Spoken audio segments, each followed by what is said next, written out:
મોક્ષમાં પ્રકાશક પંડિત પ્રવટ ટોડરમલજીની રચના પ્રથમ અધિકારની વાત ચાલે છે। પંચપરમેષ્ઠીના સ્વરૂપની ચર્ચામાં 24 તીર્થંકર અહીં આપણે ભરત ક્ષેત્રના વર્તમાન અને 20 તીર્થંકર વિદેશ ક્ષેત્રના વર્તમાન એની વાત થઈ। પછી 3 લોકમાં જે અકૃત્રિમ જિનબિંબ બિરાજે છે તથા મોદ્યલોકમાં વિધિપૂર્વક જે કૃત્રિમ જિનબિંબ બિરાજે છે, જેમના દર્શનાદિકથી એક ધર્મોપદેશ વિના અન્ય પોતાના હિતની સિદ્ધિ જેવી શ્રી તીર્થંકર કેવડીના દર્શનાદિકથી થાય છે તેવી જ અહીં થાય છે। તે સર્વ જિનબિંબોને અમારા નમસ્કારો। તીર્થંકર ભગવાનના સાક્ષાત દર્શન કરો અને તમારું જેવું હિત થાય એવું જ હિત આ જિનબિંબોના દર્શનથી થાય છે એમ, બરાબર। વળી કેવડી ભગવાનની દિવ્ય ધ્વનિ દ્વારા પ્રરૂપિત ઉપદેશ અનુસાર શ્રી ગણદેવદેવ દ્વારા રચિત અંગ પ્રકરણક અનુસાર અન્ય આચાર્ય દ્વારા રચેલા ગ્રંથાદિક તે સર્વ જીન વચન છે। આ બધું જીન વચન છે, જીનવાણી, જીન વચન, શાસ્ત્ર બધી એક જ વાત। સ્યાદવા ચિહ્ન દ્વારા ઓળખવા યોગ્ય છે, ન્યાય માર્ગથી અવિરુદ્ધ છે, માટે પ્રમાણિક છે તથા જીવોને તત્વજ્ઞાનનું કારણ છે, માટે ઉપકારી છે। તેમને અમારા નમસ્કાર। કોને? જીન વચન, જીનવાણી એટલે શાસ્ત્ર। વળી ચૈત્યાલય, આર્જિકા, ઉત્કૃષ્ટ શાવક આદિ દ્રવ્ય, તીર્થક્ષેત્રાદિ ક્ષેત્ર, કલ્યાણ કાળ આદિ કાળ તથા રત્નેન્દ્ર આદિ ભાવ જે મારે નમસ્કાર કરવા યોગ્ય છે, દ્રવ્ય ક્ષેત્ર કાળ ભાવ તેને નમસ્કાર કરું છું તથા જે તેથી ન્યૂન વિનય કરવા યોગ્ય છે તેમનો પણ યથાયોગ્ય વિનય કરું છું। એ પ્રમાણે પોતાના ઇષ્ટનું સન્માન કરી મંગલ કર્યું। હવે અર્હંતાદિક ઇષ્ટ કેવી રીતે છે તેનો વિચાર કરીએ છીએ કે આ તો મંગલ તો કર્યું, નમસ્કાર કર્યા, પણ એ ખરેખર હિતના કારણ છે કે નહીં? તો અર્હંતાદિક એટલે પંચપરમેષ્ઠી હિતના કારણ કેવી રીતે છે, દેવગુરુ શાસ્ત્ર હિતના કારણ કેવી રીતે છે એની ચર્ચા હવે થાય છે।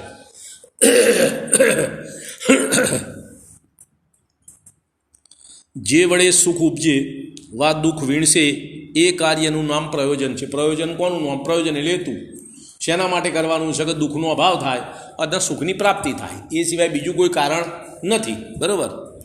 એ પ્રયોજનની જેનાથી સિદ્ધિ થાય તે જ આપણું ઇષ્ટ। એવું મારું પ્રયોજન જેનાથી સધાય એ આપણા માટે ઇષ્ટ।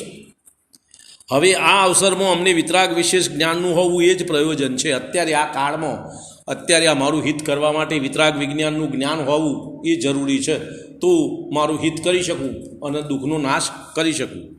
કારણ એનાથી નિરાકુલ સત્ય સુખની પ્રાપ્તિ થાય છે। વિતરાગ વિજ્ઞાનથી નિરાકુલ સાચા સુખની પ્રાપ્તિ થાય છે અને સર્વ આકુલતારૂપ દુઃખનો નાશ થાય છે। વળી એ પ્રયોજનની સિદ્ધિ શ્રી અર્હંતાદિક વડે થાય છે। કેવી રીતે તે અહીં વિચારીએ। હવે દરેકનું અલગ અલગ કે ભાઈ અર્હંત ભગવાનથી કેવી રીતે સિદ્ધિ થઈ, અર્હંત ભગવાનથી, સિદ્ધ ભગવાનથી, સાધુથી, એ બધાની વાત એમ ક્રમથી વાત કરશે। આત્માના પરિણામ 3 પ્રકારના છે। મારા તમારા પ્રકાર પરિણામ સંક્લેશ એટલે પાપ ભાવ, વિશુદ્ધ એટલે મંદ કષાય, અને શુદ્ધ એટલે સ્વાભાવિક। તો તીવ્ર કષાયરૂપ સંક્લેશ છે, મંદ કષાયરૂપ વિશુદ્ધ છે અને કષાય રહિત શુદ્ધ પરિણામ છે। હવે વિતરાગ વિશેષ જ્ઞાનરૂપ પોતાના સ્વભાવના ઘાતક જ્ઞાનાવરણાદિ ઘાતી કર્મોનું તો સંક્લેશ પરિણામ વડે તીવ્ર બંધ થાય છે। હવે પહેલી એક વાત કે મારા વિતરાગ સ્વભાવનું ઘાત કરવાવાળું, વિતરાગ વિજ્ઞાનની જેને પ્રાપ્તિ કરવી છે એને અવરોધવાવાળું, એને રોકવાવાળું તો ઘાતી કર્મ છે જ્ઞાનાવરણાદિ। અને ઘાતી કર્મનો બંધ આ 3 પ્રકારના પરિણામ કયા? એમાં સંક્લેશ પરિણામથી તીવ્ર બંધ થાય છે, અને મંદ પરિણામથી મંદ બંધ થાય છે, અને શુદ્ધ પરિણામથી બંધ થતું નથી। હવે કેમ? વિશુદ્ધ પરિણામ વડે મંદ થઈ જાય, અને વધારે વિશુદ્ધ પરિણામ પ્રબળ હોય તો પૂર્વે બાંધેલા બંધને પણ ઘટાડો કરે છે એમ, પૂર્વે બાંધેલું બંધ પણ ઓછો કરે, મંદ કરે એમ। અને શુદ્ધ પરિણામથી બંધ થતો નથી, કેવળ એની નિજરા થાય, જે પૂર્વે બાંધેલા છે એની નિજરા થાય। જુઓ 3 પ્રકારના પરિણામ કયા? સંક્લેશ, વિશુદ્ધ અને શુદ્ધ। સંક્લેશ પરિણામથી તીવ્ર બંધ થાય, વિશુદ્ધ પરિણામથી બંધ ઓછો થાય, અને પ્રબળ વિશુદ્ધ પરિણામ હોય તો પૂર્વે બાંધેલો બંધ ઘટે, અને શુદ્ધ પરિણામથી બંધ થાય નહીં અને પૂર્વે બાંધેલા બંધની નિજરા થાય। આટલું કાર્ય થયું। એ પ્રયોજનની સિદ્ધિ માટે મોક્ષમાર્ગ પ્રકાશક ચાલે છે પહેલો અધિકાર। કે મને મારા હિતનું શું છે? મારું હિતકારી વિતરાગ વિજ્ઞાન છે અને એના વિરોધી કારણો બધા મારા હિત કરતા છે. બરાબર. હવે વિતરાગ વિશેષ જ્ઞાનરૂપ પોતાના સ્વભાવના ઘાતક જ્ઞાનાવરણાદિ ઘાતી કર્મોનો તો સંક્લેશ પરિણામ વડે તીવ્ર બંધ થાય છે, વિશુદ્ધ પરિણામ વડે મંદ બંધ થાય છે, અને વિશુદ્ધ પરિણામ પ્રબલ હોય તો પૂર્વના તીવ્ર બંધને પણ મંદ કરે છે, તથા શુદ્ધ પરિણામ વડે બંધ થતો નથી, પૂર્વે બાંધેલા કર્મોની નિદ્રા થાય છે. અર્હંતાદિક પ્રત્યે જે સ્થવનાદિરૂપ ભાવ થાય છે તે કશાયની મંતાપૂર્વકના છે, વિશુદ્ધ પરિણામ છે, એનાથી બંધ અળવો થાય છે. કોના? ભગવાનના ભક્તિ આદિ સ્તવન આદિ માટે તે વિશુદ્ધ પરિણામ છે, તથા સમસ્ત કશાય ભાવ મટાડવાનું સાધન છે, તેથી તે શુદ્ધ પરિણામનું પણ કારણ છે. શુદ્ધ પરિણામમાં જવા સંક્લેશ પરિણામમાંથી વિશુદ્ધ પરિણામમાં આવવું પડે, અને વિશુદ્ધ પરિણામમાં આવ્યા પછી શુદ્ધ પરિણામ થાય, એમનેમ થાય નહીં. બરાબર. તો એવા પરિણામ વડે પોતાના ઘાતક ઘાતી કર્મનું હીનપણું થવાથી સ્વાભાવિકપણે જ વિતરાગ વિશેષ જ્ઞાન પ્રગટ થાય છે. હવે એવા વિશુદ્ધ પરિણામથી ઘાતી કર્મનો બંધ હળવો થાય છે, પૂર્વે બાંધેલા ઘાતી કર્મનો બંધ ઘટે છે, તો એનાથી વિતરાગ વિજ્ઞાનનું જ્ઞાન પ્રગટ થાય. એના વિરોધી કારણ ઘાતી કર્મનો ઘટાડો થયો, તો વિતરાગ વિજ્ઞાન પ્રગટ થાય છે, અને વિતરાગ વિજ્ઞાન એ સુખનું કારણ છે. આપણે પ્રયોજનની વાત વિચારી હતી ને, સુખનું પ્રાપ્તિ થવી અથવા દુઃખનો અભાવ થવું, એમ. તો વિતરાગ વિજ્ઞાન એ સુખનું કારણ છે. બરાબર. જેટલા અંશે ઘાતી કર્મહીન થાય તેટલા અંશથી તે વિતરાગ વિશેષ જ્ઞાન પ્રગટ થાય છે. જેટલા કર્મે ઘાતી કર્મ ઘટાડો થાય એ પ્રમાણમાં વિતરાગ વિજ્ઞાન પ્રગટ થાય. એ પ્રમાણે શ્રી અરહંતાદિક વડે પોતાનું પ્રયોજન સિદ્ધ થાય છે. અરહંતની ભક્તિ વગેરેથી આ પ્રમાણે આટલું પ્રયોજન સિદ્ધ થાય. અથવા શ્રી અરહંતાદિકના આકારનું અવલોકન વા સ્વરૂપ વિચાર, તેમના વચનનું શ્રવણ, નિકટવર્તી હોવું, તેમના અનુસાર પ્રવર્તવું, એ વગેરે કાર્ય તત્કાલ જ નિમિત્તભૂત થઈને રાગાદિકને હીન કરે છે. હવે પહેલાંની જે ચર્ચા થઈ એ તો ભગવાનના સ્તવન પૂજાની વાત. આગળ ચર્ચા કરીએ શેનાથી? ભગવાનની સ્તવન ભક્તિથી. ભક્તિથી તમારા પરિણામ મંદ થાય, એનાથી ઘાતી કર્મનો બંધ ઓછો થાય, જૂનો બાંધેલો ઘટે, વિતરાગ વિજ્ઞાન પ્રગટ થાય, તો તમારા પ્રયોજનની સિદ્ધિમાં મદદરૂપ થાય. પણ એ સ્તવન સિવાય બીજું કાર્ય, એમના દર્શન, અવલોકન એટલે દર્શન, સ્વરૂપનો વિચાર, તેમના વચનનું શ્રવણ, અથવા તો નિકટવર્તી હોવું, અથવા તેમના અનુસાર પ્રવર્તવું, આ બધા કાર્ય કરે તો તાત્કાલિક ફાયદો થાય, પેલા કરતો વધારે, સ્તવન કરતો. બરાબર. એ કાર્ય તત્કાલ જ નિમિત્તભૂત થઈ રાગાદિકને હીન કરે છે, અને જીવ અજીવાદિકનું વિશેષ જ્ઞાન ઉપજાવે છે. માટે એ પ્રમાણે પણ શ્રી અરહંતાદિક વડે વિતરાગ વિજ્ઞાન રૂપ વિશેષ પ્રયોજનની સિદ્ધિ થાય છે. હવે શંકાકાર સવાલ પૂછે છે, તેમના એવા પ્રયોજનથી તો એ પ્રમાણે સિદ્ધિ થાય, પરંતુ જે વડે ઇન્દ્રિયજનિત સુખ ઉપજે વા દુઃખ ઉપજે વીણશે, એવા પ્રયોજનની સિદ્ધિ તેમનાથી થાય કે નહીં? પેલો શંકાકાર શું કહે છે? તમે જે આ કાર્ય બતાવ્યું, મંદ કશાય રૂપ કારણ વિશુદ્ધ પરિણામ થવાનું, એનાથી તો વિતરાગ વિજ્ઞાન પ્રગટ થાય, અને આકુરતા ઘટે, અને વિતરાગ વિશેષ જ્ઞાન પ્રગટ થવાથી આ કર્મોની બંધ હળવો થવાથી અમને દુઃખનો ઘટાડો થાય અને સુખની પ્રગટતા થાય.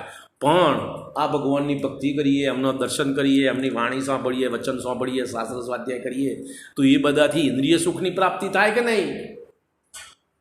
એમ સવાલ. ફરતી બોલું. તેમનાથી એવા પ્રયોજનની તો એ પ્રમાણે સિદ્ધિ થાય છે, પરંતુ જે વડે ઇન્દ્રિય સુખ ઉપજે અથવા ઇન્દ્રિય દુઃખ વીણશે, એવા પ્રયોજનની સિદ્ધિ તેમનાથી થાય કે નહીં? તેમનાથી એટલે કોની? અરહંતાદિકની ભક્તિ, દર્શન, સ્તવન વગેરેથી આ થાય કે નહીં? કયું? ઇન્દ્રિયજનિત સુખ પ્રાપ્ત થાય અને ઇન્દ્રિયજનિત દુઃખ અભાવ થાય. એ કાર્ય બને કે નહીં? એમ પૂછે છે શંકાકાર. બરોબર. સવાલ પૂછે છે શંકાકાર. એનો શું અર્થ થયું? શંકાકારને ઇન્દ્રિયજનિત સુખમાં હજુ હિત બુદ્ધિ છે, નહીં તો શું કરવા પૂછે? આપણે સવાલ કરીએ છીએ ને, ભગવાનથી ભલું તો થાય ને, સંસાર તો સુધરે ને, એટલે શું થયું? હજુ સંસારમાં હિત બુદ્ધિ છે, એની મોહ છે, એમ. બરાબર. અર્હંતાદિકમાં જે સ્તવનાદિરૂપ વિશુદ્ધ પરિણામ થાય, જેનાથી અઘાતી કર્મોની સાદા આદિ પુણ્ય પ્રકૃતિનો બંધ થાય. હવે જે પહેલાં ચાર કરી દીધું એ તો ઘાતી કર્મની વાત કરી હતી. ભગવાનની ભક્તિ વગેરે થાય ને વિશુદ્ધ પરિણામ થાય, એની ઘાતી કર્મમાં શું થાય એની વાત કરી. હવે આ સવાલ પછી એના જવાબમાં કહે છે આ વિશુદ્ધ પરિણામથી ઘાતી કર્મમાં જે કાર્ય થાય છે તો થાય, અને અઘાતી કર્મમાં સાતા પુણ્ય પ્રકૃતિનો બંધ થાય છે. વિશુદ્ધ પરિણામથી સંકલેશ પરિણામથી અઘાતી કર્મમાં પાપ પ્રકૃતિનો બંધ થાય. ઘાતી કર્મમાં પુણ્ય પ્રકૃતિ નથી. સંકલેશ કર્મથી પ્રકૃતિ તીવ્ર બંધ થાય અને વિશુદ્ધ પરિણામથી મંદ બંધ થાય.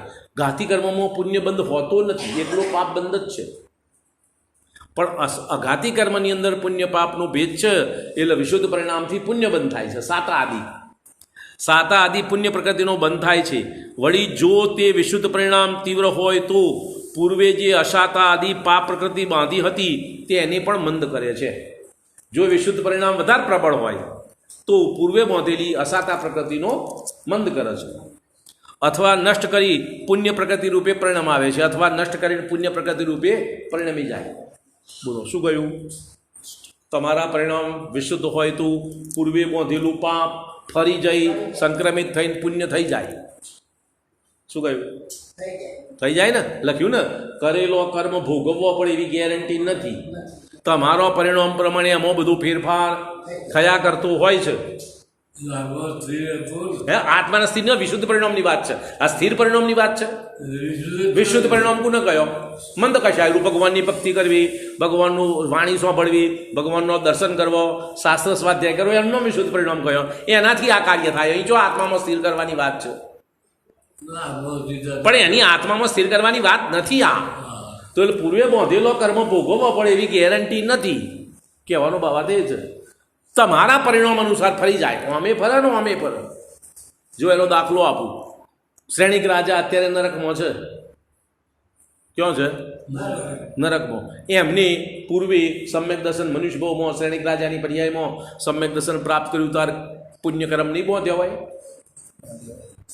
બાંધ્યો કે ના બાંધ્યો હોય? બાંધ્યો ને. હવે નરક ગતિમાં પુણ્યનો ઉદય આવે તારે એમનો પરિણામ તીવ્ર સંકલેશ પરિણામ હોય એટલે પુણ્ય પલટાઈને પાપ રૂપે ફળ આપે. હે? અરે પણ અત્યારે નરકમાં ભોગ વસશું એની વાત કરું છું. તારું 5 લાખનું દેવું હતું એનું લાખ થઈ ગયું, પણ લાખ બાકી રહ્યું એની વાત કર ને. લાખ બાકી રહ્યું ને, એ પતી ગયું. 84,000 વર્ષ બાકી રહ્યો ને, તો પતી ગયો. બાકી રહ્યો એ ભોગવે છે ને. તો નરક ગતિમાં શું કરે છે? શું ભોગવટો કરે? દુઃખ, સંકલેશ પરિણામ. તો પૂર્વે બાંધેલું પુણ્ય ઉદયમાં આવતો પહેલો તમારા વર્તમાન પરિણામનો નિમિત્ત કરી સંક્રમિત થઈ વર્તમાન પરિણામ અનુસાર ફળ આપ. હે? અરે નિર્જરા ના થાય એ વાત અહીં હમ તારા નથી માનવું તો તારી મરજી. શાસ્ત્રની વાત સમજાવું. હા, ફરથી વાંચું. જો પરિણામ તીવ્ર હોય તો પૂર્વે જે અસાતા આદિ પાપ પ્રકૃતિ બાંધી હતી તેને પણ મંદ કરે છે, અથવા નષ્ટ કરી પુણ્ય પ્રકૃતિ રૂપે પરિણામ આવે છે. બોલો, કરે છે? ફલટાઈ ગયું? અભાવ થયો છે? નથી થયો? પલટાયું ને? પલટાયું ને? વાત એમ છે. હવે બીજો દાખલો આલું. પેલો દેડકાનો જીવ હાથીના પગ નીચે આવી ગયો, સમોસરણમાં જતો હતો અને મરીને દેવગતિમાં ગયો. સાચી વાત? ખોટી વાત? દેડકો શું ખાય? બાજરી ઘઉં ખાય. શું ખાય? જીવ, માંસાહાર. હિંસા કરે ને તો એને પાપ બાંધ્યો હતો ને. અત્યારે દેવગતિમાં ગયો, એને પાપનો ઉદય લાવો. તો કે પાપના ઉદય વખતે એનો પરિણામ વિશુદ્ધ પરિણામ હોવાથી એ પાપ સંક્રમિત થઈ પુણ્યનું ફળ આપ. જે ઉદય હોય એના કારણે આવે છે. મારી વાત, કર્મનો ઉદય તો આવવાનો. કર્મનો ઉદય હા, 2000 વર્ષ પહોંચ્યું હોય આયુષ્ય. કર્મનો ઉદય 1500 વર્ષ પછી આવવાનો હોય તો એ 1500 વર્ષ પછી આવે. એમ 1 સેકન્ડ ના, એક સમય ફેરફાર નહીં, પણ એનો નિયમ એવો છે કે 3 સમય પહેલો તમારા વર્તમાન પરિણામ અનુસાર 3 સમય પહેલાનું કર્મ સંક્રમિત થઈ વર્તમાન પરિણામને અનુરૂપ ફળ આપો. એમ નિયમ છે. બરાબર. ઉદય તો આવે જ, પણ ઉદય આવે એટલે ઉદય સત્તામાં રહે એ ઉદય ના, એવું નહીં. એના સમય પ્રમાણે, કાળ પ્રમાણે જ આવે. એક સમયમાં ફેરફાર નહીં. કોઈ પણ કર્મ જે બાંધ્યું એના કાળ પ્રમાણે ઉદય આવે ને આવે જ. નિદ્રા કરો તો શુદ્ધ પરિણામ થાય તો, અને બધાની નિદ્રા ના થાય ને તો મારા નિદ્રા થાય છે ના થાય ને, તો આપણે આપણી વાત કરીએ કે પેલોની વાત કરવાની. મારી વાત શું થાય તમારે ના થાય પણ થાય છે રથ બોલવાથી. મારી વાત ખબર, મારી વાત શાંતિથી ખબર પડે. એક પોઈન્ટ ક્લિયર કરીએ આપણે. અત્યારે દુકાન કરું છું, બજારમાં વેપાર કરું છું, બરાબર. બાજરી ઘઉં લઉં છું. હવે બાજરી ઘઉંના ભાવ વધ્યા, ઘટ્યાની હાથે મારા સંબંધ. લોખંડના ભાવ 10 રૂપિયા કિલો એ વધી ગયા, મણે વધ્યા, તો મને શું ફરક પડ્યો? મારે કોઈ લેવા દેવા ખરી? તો મારી અવસ્થાની વાત કરવાની ને. તો હું અત્યારે હું છું, સમ્યક દ્રષ્ટિ છું કે મિથ્યા દ્રષ્ટિ? તો મારા પરિણામની ચર્ચા કરવાની ને. પેલોના સમ્યક દર્શનનો ઓમ થઈ જાય છે કે નથી થઈ જતો, એનાથી મને શું ફરક પડે? પેલો આવું આ શું કહેવાય, બિલ ગેટ્સ પેલો છે ને, શાનો છે? ના, ચેસનો નહીં. આ એક ઇન્ટરનેટની કંપની છે, ગૂગલની એવી એ કંપનીનો માલિક છે બિલ ગેટ્સ. તે બિલ ગેટ કરોડો રૂપિયા કમાઈ ગયો, તે અમારે શું ફરક પડ્યો? એની વાત સાંભળીને મને શું ફાયદો? બરોબર. તો પેલા સમ્યક દ્રષ્ટિનો નિદ્રા થઈ જાય છે, એની ચર્ચાથી મને શું ફાયદો? મારું શું થાય છે એ સમજવાનું છે ને. મારે કોનું સમજવાનું? કોનું સમજવાનું? તો પોતાનો પરિણામ કેવો થાય છે એની વાત કર ને. પેલાનો તો આમ થઈ જશે ને પેલાનો આમ થઈ જશે, એ ચર્ચા કરીને તને શું મળશે? એવો ટાઈમ હોય કે તમારો ધારો હું દીક્ષા સ્વીકાર કરીને પરિણામ એકદમ સરસ હોય, શુદ્ધ પરિણતિ ચાલુ હોય, તે વખતે જે કર્મોદય આવે નિદ્રા ના થાય. નક્કી નહીં કયા પ્રકારનો કર્મ છે, કયું ગુણસ્થાન છે, કયા કર્મની કઈ પ્રકૃતિનો ઉદય છે, આ બધાનો હિસાબ ગણાય. એ બધી સમજવાની તમારી યોગ્યતા અત્યારે નથી. એની ચર્ચામાં પડશો તો ગૂંચવાળો થશે. અત્યારે એટલું સમજો, મારી વાત ભરત સમજ. કારણ કે કયા ગુણસ્થાનમાં કઈ પ્રકૃતિનો બંધ થાય ને કયા પ્રકૃતિની વિચ્છતિ થાય એ બધું કર્ણન યોગનો વિષય છે. તમને સમજાવવા જાઉં તો કશું સમજમાં નહીં આવે, ગૂંચવાળો વધારે થશે. અત્યારે તમે એટલું જ સમજો, તમારા વર્તમાન પરિણામ જેવા છે એનો અનુરૂપ કર્મનો જે ઉદય આવે એ તમારા વર્તમાન પરિણામ અનુસાર ફેરફાર થઈ વર્તમાન પરિણામને અનુરૂપ ફળ આપ. એટલી વાત સમજો. એટલે મહત્વનો પોઈન્ટ એ થયો, તમારા વર્તમાન પરિણામ હાચવવાનો કામ કરો. બાકી ભૂતકાળનો પરિણામ ફેરફાર ના થઈ શકે, ભવિષ્યનો હજી આવ્યો નથી. તમારી પાસે શું ઉપાય છે? શું ઉપાય સુંદરલાલ? અને બંધ કેના આધારે થશે? વર્તમાન પરિણામ અનુસાર. અત્યારે તમને સમય બંધ તમને મને થઈ રહ્યો છે, તમને સમય બંધ થઈ રહ્યો છે, આઠે પ્રકૃતિનો બંધ થઈ રહ્યો છે. એ વર્તમાન પરિણામ અનુસાર થાય છે, મનની વચ્ચે ગોંઠપણના કલ્પના અનુસાર નહીં. વર્તમાન પરિણામ તો આપણો સંસારમાં એટલે સંકલેશ જ રહે. તો એવું કોને કહ્યું સંકલેશ રહે? તમે ધ્યાન રાખો, તમે જુઓ, તમે વિચારો તો ઓછો વધતોય થાય.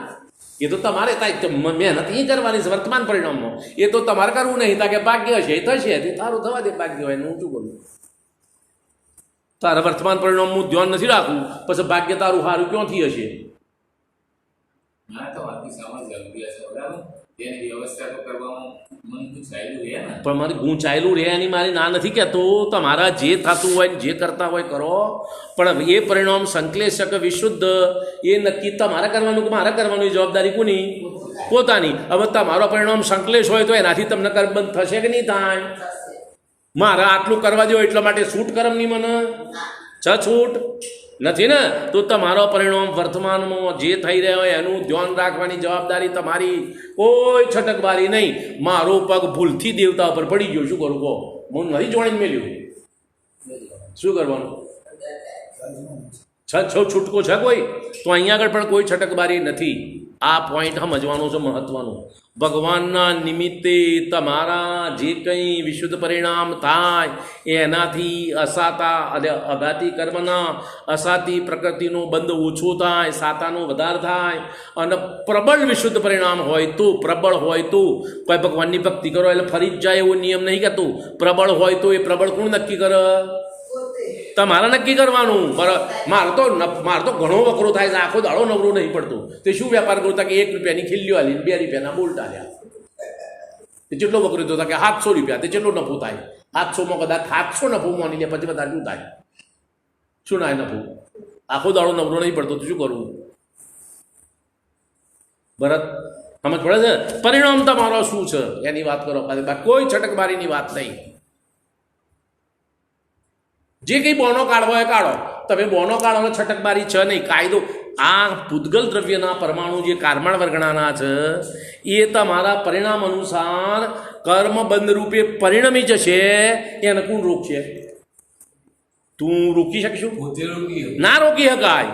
તમારા પરિણામ થાય એ પ્રમાણે તો કર્મબંધ થઈ જ જાય, કોઈ છટકબારી નહીં. હે પણ રાખે તો તમે કરો તો ને. પણ મંદ કશાય કોણ કરે છે? બોલવાથી. પણ અરે વાત સમજ. પણ વાત તો હોભર. મંદ કશાય કરવા શું કરવું પડે? શું કરવું પડે એ કે એ ખબર છે ના? શું કરવું પડે મંદ કશાય કરવા? હે અરે મંદ કશાય કરવા શું કરવું પડે એટલું બોલો મને. એના માટે શું કરવું પડે? તમારા જ્ઞાનથી તમારા પરિણામ જોવા જાણવાની પ્રેક્ટિસ કરવી પડે. હવે એ કોમ તમને ખબર છે, કરો છો તો કે ના અત્યારે તો કર્યું જ નથી, આ શી રીતે થાય? તો પછી એનો શું ઉપાય?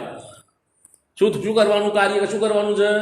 તમારા જ્ઞાનથી તમારા પરિણામ જોવા જાણવાની પ્રેક્ટિસ તમારે કરવી પડે. અત્યારે આપણું જ્ઞાન ક્યાં છે?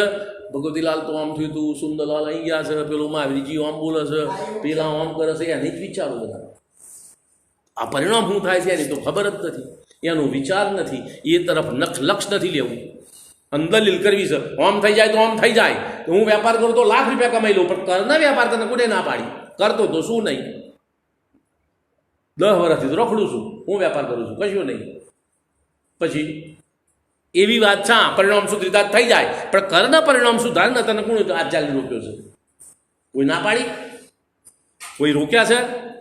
સુધાર્યા? ખબર છે ના? એમને બોલવાનું. પણ અરે મારે તો કરવા શકે નથી કરવા એની વાત છે. મારે થાય ના થાય એની ચર્ચા નથી કરવાની. કરવા શકે નથી કરવા એની વાત કરો. થાય ના થાય એની ચર્ચા કરીને શું કરજો? પોઈન્ટ ખ્યાલ આવે છે કે નહીં? હવે આગળ કહે છે કે અથવા નષ્ટ કરી પુણ્ય પ્રકૃતિ રૂપે પરિણામ આવે છે. જે પુણ્યનો ઉદય થતો ઇન્દ્રિય સુખના કારણભૂત સામગ્રી સ્વયં મળે છે. પેલા શું કહ્યું? ઇન્દ્રિય સુખ મળે કે નહીં? તાકે આ પ્રમાણે તારા પરિણામમાં વિશુદ્ધિ થાય, તું અસાતા કર્મ સાતામાં પરિણમી જાય, પુણ્યનો ઉદય આવે તો તને અનુકૂળ સામગ્રી સ્વયં મળે. તથા પાપનો ઉદય દૂર થતો દુઃખની કારણભૂત સામગ્રીનો સ્વયં વિયોગ થાય છે. એ પ્રમાણે પ્રયોજનની સિદ્ધિ પણ તેનાથી થાય છે. આ ભગવાનના લક્ષ્ય, વિતરાગ દેવગુરુ શાસ્ત્રના લક્ષ્ય તમે જે પરિણામની વિશુદ્ધિ કરો એનાથી આકુરતાજનિત દુઃખનો તો અભાવ થાય, કર્મનો મોક્ષ માર્ગમાં તો ફાયદો થાય, અને સંસારની અંદર પણ સુખનો ફાયદો થાય. ના થાય એવું નથી. એનું પ્રયોજન એના માટે આ કરતા નથી. ભગવાનની ભક્તિ આદિ કાર્ય, શાસ્ત્ર સ્વાધ્યાય વગેરે કાર્ય સંસારિક સુખની પ્રાપ્તિના પ્રયોજન માટે કરતા નથી. એની પાછળનું પ્રયોજન તો વિતરાગ વિજ્ઞાનનું છે. પણ એ પ્રયોજનપૂર્વક કાર્ય કરો એમાં ભેગું આ સંસારિક સુખની પણ પ્રાપ્તિ થાય એમ. પોઈન્ટ ખ્યાલ આવ્યો? બરોબર. અથવા જૈન શાસનના ભક્ત દેવાદિકો કે તે ભક્ત પુરુષને અનેક ઇન્દ્રિય સુખના કારણભૂત સામગ્રીનો સંયોગ કરાવે છે. અને જે જૈન ભગવાનના ભક્તો હોય અથવા તો વિતરાગ માર્ગના ભક્તો હોય એમને એવા પુણ્યના ઉદયોમાં આવી બધા જે અનિષ્ટ ઇષ્ટ સામગ્રીનો સંયોગ પ્રાપ્ત થાય છે. તથા દુઃખના કારણભૂત સામગ્રીને દૂર કરે છે. એ પ્રમાણે પણ એ પ્રયોજનની સિદ્ધિ શ્રી અનંતાદિક વડે થાય છે. પરંતુ એ પ્રયોજનથી કંઈ પોતાનું હિત થતું નથી. કયા પ્રયોજનથી? ઇન્દ્રિય સુખના. થાય તો ખરું, પ્રાપ્ત થશે, મળશે તો ખરું, પણ એનાથી તને કંઈ મોક્ષ માર્ગમાં ફાયદો થશે નહીં. હે પાપ ક્યાં થવાની વાત છે? પુણ્યનો ઉદય થાય એનાથી તને મોક્ષ માર્ગમાં વધારો ઘટાડો નહીં થાય. મોક્ષ માર્ગનું કાર્ય તો વિતરાગ વિજ્ઞાન વડે જ થશે, ઇન્દ્રિયજનિત સુખ દુઃખના કારણે નહીં. પાપનો બંધ થવાની વાત અહીં નથી. અહીં વાત પોઈન્ટ શું ચાલે છે સમજો કે ઇન્દ્રિયજનિત સુખ દુઃખ મળે અથવા ઇન્દ્રિય સુખ મળે માટે મોક્ષ માર્ગમાં તમે આગળ વધી શકો એમ નહીં. ઇન્દ્રિયજનિત દુઃખ મળે માટે મોક્ષ માર્ગમાં આગળ ના વધી શકો એમ નહીં. એ ચર્ચા છે. પોઈન્ટ એ છે તમે ભોગવાન પાપ થશે ને પુણ્ય થશે એ પછી વાત છે. ફરીથી બોલું, પરંતુ એ પ્રયોજનથી કંઈ પોતાનું હિત થતું નથી. કયું પ્રયોજન? ઇન્દ્રિય સુખ. એનાથી તમારું કંઈ હિત નહીં થાય, મોક્ષ માર્ગમાં કંઈ ફાયદો નહીં થાય. બરોબર? કારણ કે કશાય ભાવ વડે બાહ્ય સામગ્રીઓમાં ઈષ્ટ અનિષ્ટપણું માની આત્મા પોતે જ સુખ દુઃખની કલ્પના કરે છે. એ તો બધી તારી કાલ્પનિક વાતો છે. આ વસ્તુમાં સુખ છે ને આ વસ્તુમાં દુઃખ છે, એ તો તારી ભ્રમણા છે. હકીકત સાચું ક્યાં છે? આપણે જે સુખ માનીએ છીએ એ તો મારી તમારી ભ્રમણાઓ છે. શું છે? બોલો તમે શેમાં સુખ માન્યું? પૈસામાં. અને દેવું એ પૈસા ભેગા કરે છે? મારી વાત સાંભળો. સ્વયંભૂ રમણ સમુદ્રનું તળિયું રત્નોથી ભરેલું છે. શેનાથી? રત્નોથી. સ્વયંભૂ રમણ સમુદ્ર કેટલું? આ આખા મધ્યલોકથી અડધો ભાગ એકલું, અડધા ભાગમાં આખું એવડો મોટો સ્વયંભૂ રમણ સમુદ્ર, એનું તળિયું રત્નોથી ભરેલું છે. આ મેરુ પર્વતનો મધ્ય ભાગ જમીનની અંદરથી ત્યાં સુધી એકલા સોનાથી ભરેલો છે. ઇન્દ્રો તો કશું લેતા જ નથી, એમને જોઈતું જ નથી. સુખનું કારણ છે અને તમારી ભ્રમણામાં છે કે આ સુખનું કારણ છે. શું કરવાનું? કયું સુખનું કારણ? સાચું ગુણ દેવો કે તમે? બે જૂઠા. હું બે હાચા? બે જૂઠા. હાચાની કયો વાત આવી? મારી વાત સમજમાં આવે છે? બે જૂઠા ને ભરત? શું થયું વાત? બરોબર. તો આ સુખનું કારણ આ સંસારની સામગ્રી, આ સામગ્રી કે પેલી, આ કે પેલું, એ તમારી ભ્રમણાથી વિશેષ કશું નથી. ફરીથી બોલું. કારણ કે કશાય ભાવ વડે બાહ્ય સામગ્રીઓમાં ઈષ્ટ અનિષ્ટપણું માની આત્મા પોતે જ સુખ દુઃખની કલ્પના કરે છે. હકીકત નથી એમ નામ કલ્પના. કલ્પના એટલે શું? ખોટી વાત, જૂઠી વાત, કાલ્પનિક. બરોબર. કશાય વિના બાહ્ય સામગ્રી કંઈ સુખ દુઃખની દાતા નથી. કશાય ના હોય તો બાહ્ય સામગ્રી સુખનું કારણ નથી, દુઃખનું કારણ નથી. બરોબર બરોબર. હા બરાબર. આ મુનિરાજનો ઉપસર્ગ થાય છે. પેલા પાંડવોને પેલો હળગાવે છે. આ ભાઈ મુનિરાજને પેલા એના સસરા હળગાવે છે સગડી. બોલો એ કયા ગુણસ્થાનમાં છે? 7 થી ઉપરના ગુણસ્થાનમાં જે અનસ્ત છે. તો જેમ ગુણસ્થાનમાં ઉપર જાય એમ સુખની અનુભૂતિ કે દુઃખની અનુભૂતિ? સુખની અનુભૂતિ. દુઃખ છે? બાહ્ય સામગ્રીમાં દુઃખ છે? નથી.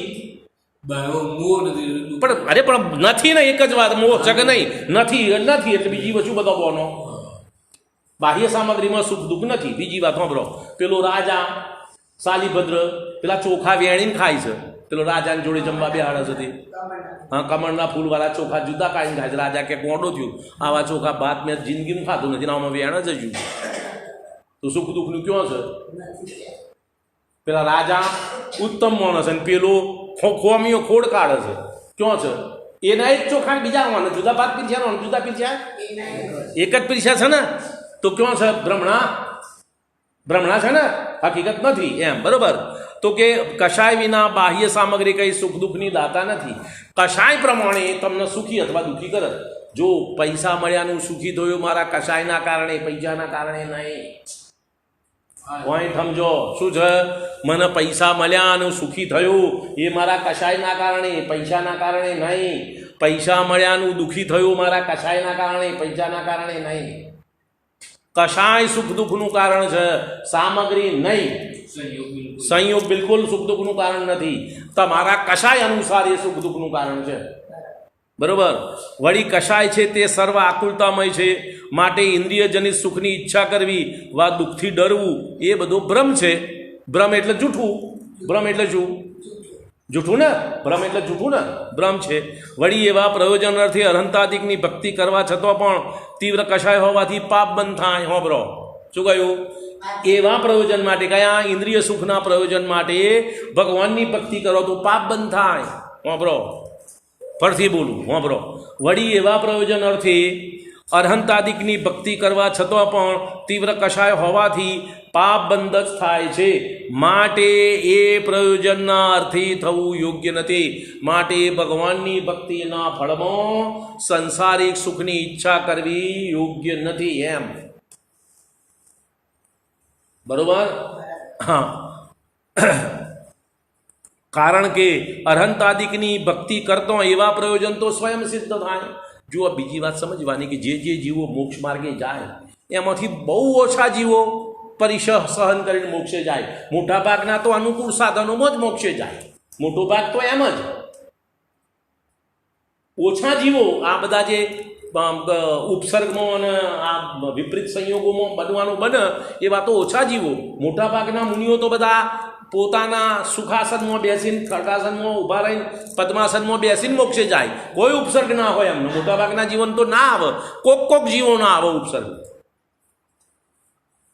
બરોબર, ખ્યાલ આવે છે? બરોબર. કારણ કે અરહંતાદિકની ભક્તિ કરતો એવા પ્રયોજન તો સ્વયં સિદ્ધ થાય છે. એ પ્રમાણે શ્રી અરહંતાદિક પરમ ઈષ્ટ માનવા યોગ્ય છે. માટે એ વિતરાગ વિજ્ઞાનના કારણ છે, સૌથી ભલું કરનારા છે. માટે એમના જેવો ભલો ઈષ્ટ બીજા કોઈ નથી. વળી એ શ્રી અરહંતાદિક જ પરમ મંગળ છે. તેમાં ભક્તિભાવ થતો પરમ મંગળ થાય છે. કારણ કે મંગ એટલે સુખ, તેને લાતી એટલે આપે, અથવા મમ એટલે પાપ, તેને ગાળે તેનું નામ મંગળ છે. હવે એ વડે પૂર્વક પ્રકારથી બંને કાર્યોની સિદ્ધિ થાય છે. માટે તેમનામાં પરમ મંગળપણું સંભવ છે. અરહંત, સિદ્ધ, આચાર્ય, ઉપાધ્યાયને સર્વસાધુ, એ બધા પંચપ્રવેશીની વાત. અહીં કોઈ પ્રશ્ન કરે, પ્રથમ ગ્રંથની શરૂઆતમાં મંગળ કર્યું, તેનું કારણ શું? કે મંગલાચરણ તમે શું કરવા કર્યું? ગ્રંથ લખ્યું તાર. ત્યાં મંગલાચરણનું કારણ કે છે. મંગલાચરણ શું કરવા કરવું જોઈએ? એનું પ્રયોજન શું? કે સુખપૂર્વક ગ્રંથની સમાપ્તિ થાય. શેના માટે? આપણે ઘર કર્યું હોય ને પછી વાસ્તુ કરીએ, શું કરવા કરીએ છીએ? શાંતિથી ઘરમાં બધો નિરાબાદ ભોગવટો કરી શકીએ. એટલે આપણે શું કરવા? શું ઇન્દ્રિય સુખનો ભોગવટો કોઈ પ્રકારના વાંધા વગર, વિઘ્ન વગર કરી શકીએ એટલે કરીએ છીએ. અને અહીં આ ગ્રંથ પૂરો થાય એના માટે મંગલાચરણ કરે છે. હવે તમારું મંગલાચરણ મારું બે હરખું. આપણે મંગલાચરણ કરીએ છીએ ને, ચોપડામાં લખીએ છીએ ને, શ્રી સમા સ્વસ્તિ, પેલા શાલીભદ્રની રુદ્ધિ હજો, બાહુબલીની બુદ્ધિ હજો, બધું લખીએ છીએ ને. તે લખીએ છીએ તે શેના માટે? મંગલાચરણ. શેનું મંગલાચરણ? આ સંસારના સુખો મને મળે. અહીં મંગલાચરણ શેનું? કે આ વિતરાગ વિજ્ઞાનનું કથન નિર્વિઘ્ને પૂરું થાય. બોલો કોનું મંગલાચરણ કહો? સમજ પડે છે મંગલાચરણનું? બરોબર. પાપના ઉદયથી કોઈ વિઘ્ન ન થાય એ હેતુથી અહીં પ્રથમ મંગળાચરણ કર્યું છે. અશંકા કે અન્યમતી એ પ્રમાણે મંગળ કરતા નથી, છતાં તેમને પણ ગ્રંથની સમાપ્તા તથા વિઘ્નનો નાશ થતો જોવામાં આવે છે. તેનું શું કારણ? કે બીજા મતવાળા આ ગ્રંથ બધા એમના શાસ્ત્રો બધો લખ, એમાં તો કોઈ આવું મંગલાચરણ કરવાની પદ્ધતિ નથી. તો એમના ગ્રંથો બધા પૂરા લખાય છે, કોઈ વાંધો વિરોધ આવતો નથી. તો એનું શું કારણ? એમ સવાલ. એનો જવાબ, અન્યમતીની ગ્રંથ રચના મોહના તીવ્ર ઉદય વડે મિથ્યાત્વ કષાય ભાવોને પોષતા વિપરીત અર્થોનું પ્રણોપના નિરૂપણ કરે છે. એ લોકો શું કરે છે? તીવ્ર કષાયવશ, મોહવશ અને પોતાના વિપરીત પ્રયોજનની સિદ્ધિ માટે આ ગ્રંથની રચના કરે છે. બરોબર. માટે તેમની નિર્વિઘ્ન સમાપ્તા તો એ પ્રમાણે મંગળ કર્યા વિનાશ થાય. પાપ કરવાનું છે એમાં તો મંગલાચરણની ક્યાં જરૂર છે? તો પાપ તો કર્યામાં. બરોબર. કારણ જો એ પ્રમાણે મંગળ વડે મોહમંદ થઈ જાય તો તેમનાથી આવું વિપરીત કાર્ય ના બને. મંગલાચરણ કરે તો મોહમંદ થાય, અને એમનું તો મોહ તીવ્રનું કાર્ય છે.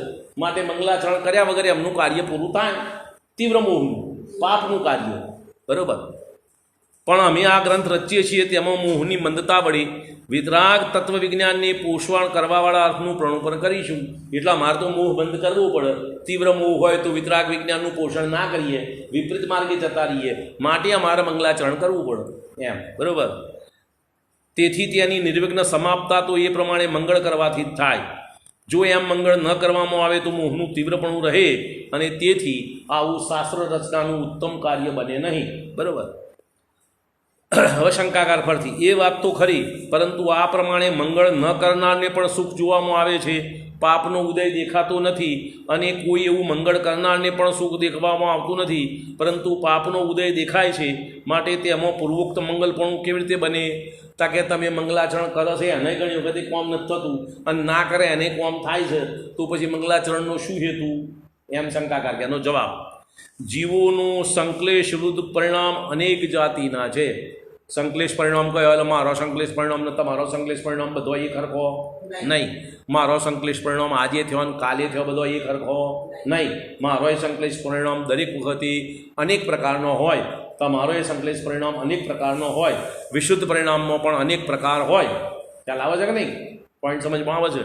જીવોના સંશ્લેષ વિશુદ્ધ પરિણામ અનેક જાતિના છે, જેથી પૂર્વે અનેક કાળમાં બાંધેલા કર્મ એક કાળમાં ઉદયમાં આવે છે. આ પોઈન્ટ સમજો, જેટલું સમજાય એટલું સમજો. ભાઈ હું તો મારી રીતે તમને સમજાવવાનો પ્રયત્ન કરું છું. તમને ઓછું બધું સમજાય તો આક્રમણ ના કરશો. જુઓ, સાંભળો. દોરડું બનાવો ને, દોરડું કેવી રીતે બનાવે તમને ખબર છે?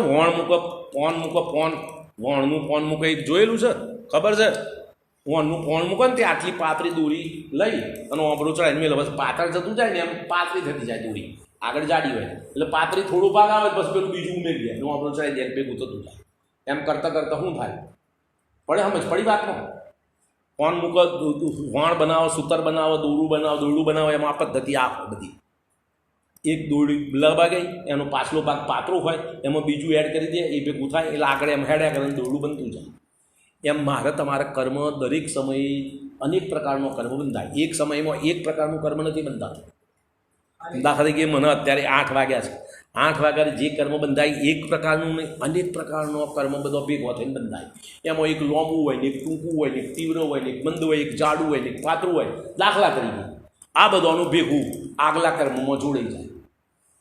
બરાબર? આગલા કર્મમાં જોડાઈ જાય એટલે શું થાય? દાખલા તરીકે મેં અત્યારે એક કર્મ 5 વર્ષનું બાંધ્યું, એક 7 વર્ષનું બાંધ્યું, એક 12 વર્ષનું બાંધ્યું. પૂર્વે આના એક સમય પહેલાંનું એક 8 વર્ષનું બાંધ્યું હતું, એક 7 વર્ષનું બાંધ્યું હતું, એક 10 વર્ષનું બાંધ્યું હતું. એ પ્રમાણે આના ભેગો થઈ જાય.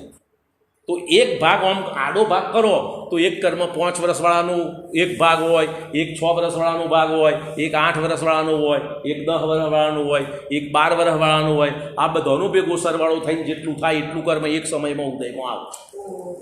એ પ્રમાણે વ્યવસ્થા કર્મની હોય. જેટલું સમજાય એટલું સમજો. બરાબર? ફરીથી બોલું છું. અનેક કાળમાં બાંધેલો કર્મ એક કાળમાં ઉદયમાં આવે છે. અનેક કાળમાં બાંધેલો બધો ભેગો થાય નહીં, બધાને એક એક કટકો પડી. સમજ?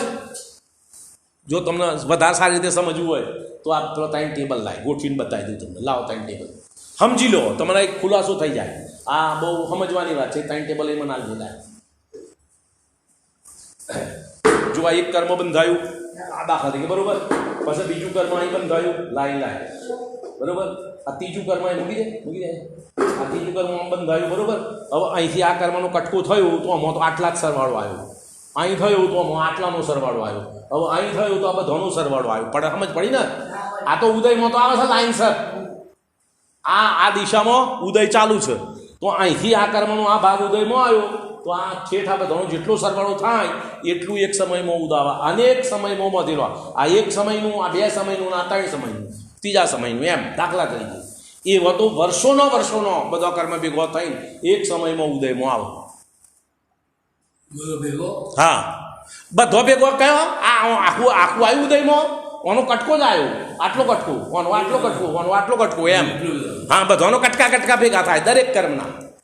એક એક ટુકડો, એક એક નિષેક કહેવાય એને શાસ્ત્ર ભાષામાં. એક એક મણકું પડી. સમજ? એ બધાનો ભેગો થઈને એક કાળમાં ઉદયમાં આવે. હવે જેણે પૂર્વે ઘણા ધનનો સંચય કર્યો હોય તેને નવું કમાયા સિવાય પણ ધન જોવામાં આવે ને દેવું દેખાય નહીં. ખર્ચો લેરથી કરે, કમાય કશું નહીં અને દેવું થાય નહીં. કેમ? પૂર્વે ઘણું ધન કમાયેલું છે. અને જેની પૂર્વે ઘણા સાતા વેદની કર્મ બાંધેલો હોય અને અત્યારે પાપ કરતો હોય એ સુખ ભોગવતો દેખવામાં આવે. હકીકતમાં તો એના કર્મનો અભાવ થતો જાય છે. બરાબર? પરંતુ જેને પૂર્વનું ઘણું દેવું હોય તેને ધન કમાવા છતાં પણ દેવાદાર દેખવામાં આવે. ધન દેખાતું નથી પરંતુ વિચાર કરતો કમાવવું એ ધન થવાનું જ કારણ છે. અને દેવા વિના પણ સુખ જોવામાં આવે છે. દેવાનું કારણ નથી. એ જ પ્રમાણે જેને પૂર્વે ઘણું પુણ્ય બાંધ્યું હોય તેને અહીં એવા મંગળ કર્યા વિના પણ સુખ જોવામાં આવે. પાપનો ઉદય દેખાતો નથી. વળી જેણે પૂર્વે ઘણું પાપ બાંધ્યું હોય તેની અહીં એવા મંગળ કરવા છતાં પણ સુખ દેખાતું નથી. પાપનો ઉદય દેખાય છે. પરંતુ ટેકનિકલી તમે વિચાર કરો તો જેને અત્યારે પાપનો ઉદય દેખાય છે પુણ્ય કરે છે તો ભવિષ્યમાં સુખી થશે. જેને અત્યારે પુણ્યનો ઉદય છે અને પાપ કરે છે એ ભવિષ્યમાં દુઃખી થશે. નિયમ તો એમ છે, વસ્તુ તો એમ છે. હું મારી પાસે પૈસા ઘણા છે, બાપા મૂકીને ગયા છે, ધંધો રોજગાર કરતો નથી, પૈસા વાપરું છું, 10 વર્ષે 20 વર્ષે 25 વર્ષે મૂડી પૂરી થઈ જશે. અને જે કમાય છે બાપા દેવું મૂકીને ગયા છે એ 10 વર્ષે 20 વર્ષે પૈસાદાર થઈ જશે. એમ કર્મમાં એમ જે પૂર્વે બાંધેલું છે ભલે ભોગવ, અત્યારે નથી સત્કાર્ય કે સત્કર્મ કરતો તો ભવિષ્યમાં નીચ ગતિમાં જતું રહે છે. બરોબર? પરંતુ વિચાર કરતો એવા મંગળ તો સુખનું જ કારણ છે, પણ પાપ ઉદયનું કારણ નથી. એ પ્રમાણે પૂર્વોક્ત મંગલાચરણમાં મંગળપણું છે. હવે શંકાકાર કહે છે એ વાત સાચી, પરંતુ જીન શાસનના ભક્ત દેવાદિક છે તેઓએ એવા મંગળ કરવાવાળાને સહાયતા ન કરી તથા મંગળ ન કરનારને દંડ ન આપ્યો, તેનું શું કારણ? હવે જીન ધર્મના જુઓ, આ દેવગતિના જેટલા દેવો છે બધા જૈન ધર્મને માનવાવાળા નહીં. બધા જૈન ધર્મને માનવાવાળા ના હોય, કોઈ હિન્દુ ધર્મવાળા હોય કે વેદાંત ધર્મવાળા, કોઈ મુસ્લિમ ધર્મવાળા, બધા જીવો દેવગતિમાં જાય. કોઈ જૈનોના બાપાનો ઇજારો નહીં આ દેવગતિમાં જવાનો. શું કહ્યું કરે? તો એ દેવો એમના સંસ્કાર પ્રમાણે કામ કરે, એમના કર્મ ઉદય પ્રમાણે કરે. આ બધા કોઈ સમ્યક દ્રષ્ટિ દેવો બધા ગયા? એ બધા સમ્યક દ્રષ્ટિ છે નથી ને? તો એ બધા એમના કર્મ ઉદય અનુસાર, એમના રાગદ્વેષ અનુસાર, એમની મિથ્યાત્વ બુદ્ધિ અનુસાર કાર્ય કરે, તમારા ઈચ્છા પ્રમાણે ના કરે. પોઈન્ટ સમજમાં આવે છે? જીવોને સુખ દુઃખ થવાનું પ્રબળ કારણ પોતાના કર્મનો ઉદય છે અને તે અનુસાર બાહ્ય નિમિત્ત બની આવે છે. માટે જેને પાપનો ઉદય હોય તેને એવી સહાયતાનું નિમિત્ત બનતું નથી, અને જેને પુણ્યનો ઉદય હોય તેને દંડનું નિમિત્ત બનતું નથી. પેલા દેવોનો ભાવ ના થાય. મારી વાતો પર સીતાને પેલામાં બળવામાં પેલા દેવો સહાય કરી અને વિષ્ણુકુમાર મુનિ જ્યાં તો સુધી પેલા 700 મુનિઓ ગોણીમાં પીલાઈ ગયા, કોઈ દેવ સહાય કરવા ના આવ્યું. બોલો હવે સીતા કરતો આ મુનિનું ગુણસ્થાન ઊંચું કે નીચું? ઊંચું. તો એ દેવ ના આવ્યું. કેમ? પૂર્વકર્મનો ઉદય હોય એ પ્રમાણે કાર્ય થાય. સીતા ના આવ્યો દેવ મદદ કરવા, ને પેલા ના આવ્યો. શું થયું? બરોબર. માટે પાપનો જેને ઉદય હોય તેની એવી સહાયતાનું નિમિત્ત બનતું નથી, અને જેને પુણ્યનો ઉદય હોય તેને દંડનું નિમિત્ત બનતું નથી. એ નિમિત્ત કેવી રીતે બને તે કહીએ છીએ. બરોબર. પેલા પાંડવોમાં 5 પાંડવોને પેલા કૌરવના પૌત્રે ધગધગતા હોનાના લોખંડના કડવા વગેરે પહેરાયો, તે બધાનો શરીર બળી ગયો. કોઈ દેવ સહાય કરવા ના આવ્યો. કેવળ જ્ઞાન થઈ ગયું, પણ દેવ ના આવ્યો. બોલો શું કરવાનું? શું થયું? ત્રણ પાંડવોને કેવળ જ્ઞાન થઈ ગયું, દેવ એકે ના આવ્યો. અને મારે તમારા આર્યો દેવ આવ્યા ને કોઈ આટલા કરમ દેવું તો ઘણા પણ કોઈ દેવની સહાયતા થતી નથી. થશે મને દેવની સહાયતા થશે. પાંડવ કરતો તું ઊંચો તો ન કરશે, પેલો ના કરી. શું થયું? સુંદરલાલ છે કોઈ નિયમ નથી એમ.